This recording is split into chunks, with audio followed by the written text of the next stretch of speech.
Hey guys, right now I'm at Mandan Indian Village, and as you can see, it's a little hazy outside.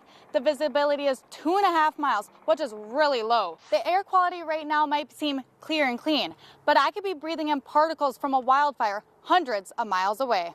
Now the Haunted Fort is offering the Battlefield, where you can take out your fear on live zombies. Frostbite can happen in a matter of moments. More on that.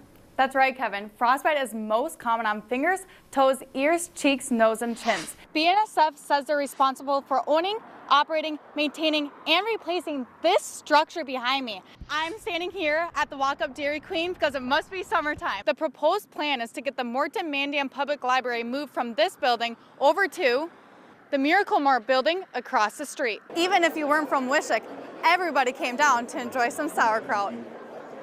The federal government passed a regulation that took effect in 2007 that requires washers to use 21% less energy and water. At this station, students are learning the importance of worms and how they revitalize the soil.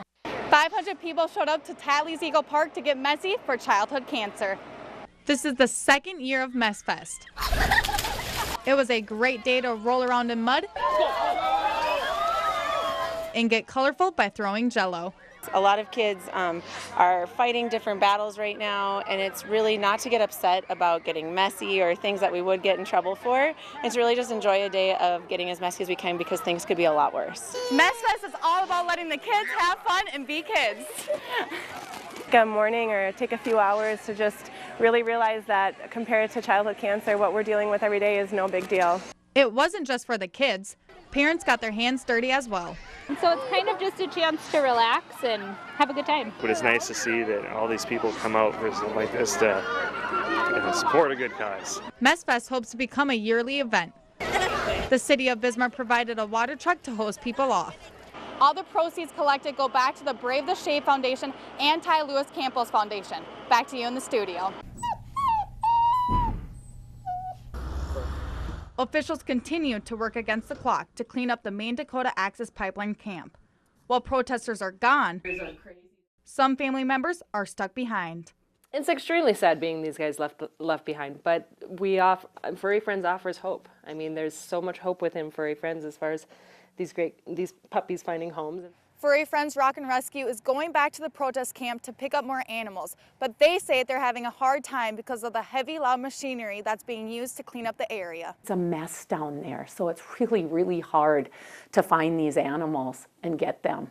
They're planning to go back to the camps every weekend if they have enough volunteers and if they're able to get into the campsite. We have a couple cases of mange. We might have some, I know that we've had problems with some claws that haven't been clipped before. The 2 dogs that have been saved have shown symptoms of being out in the North Dakotan weather with frostbite ears and patchy fur. If they stay with us, we help them find their forever homes.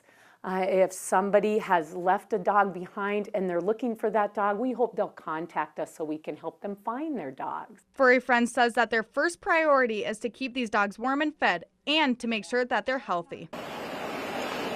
It happened in the winter of 2000. I was standing outside of a vehicle that I had stopped and was hit while standing there by a passing motorist that was traveling 73 miles per hour. Lori Malaffa was seriously injured and went through 3 surgeries just to walk again.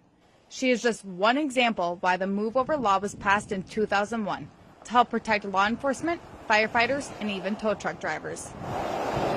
It's really anybody that would be out on the highway working as maintenance or law enforcement or emergency personnel in any capacity. The law mandates drivers on any roadway to slow down, move over, and stay clear of vehicles that have their lights flashing. It's very important to move over. It keeps the responders safe, the people involved in the incident, as well as just people going by it. Gives us space to work too.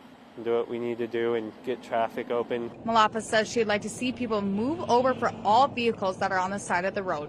It really is something that just comes down to courtesy and to think ahead of how would you feel if you were standing on the side of the highway because you had a flat tire. Malaffa is still affected by the injuries she received by someone who did not move over for her while she made a stop. She says she hopes the Move Over law gets out so everyone knows what to do if they see flashing lights. Reporting for NBC North Dakota News, I'm Eddie Tulsa.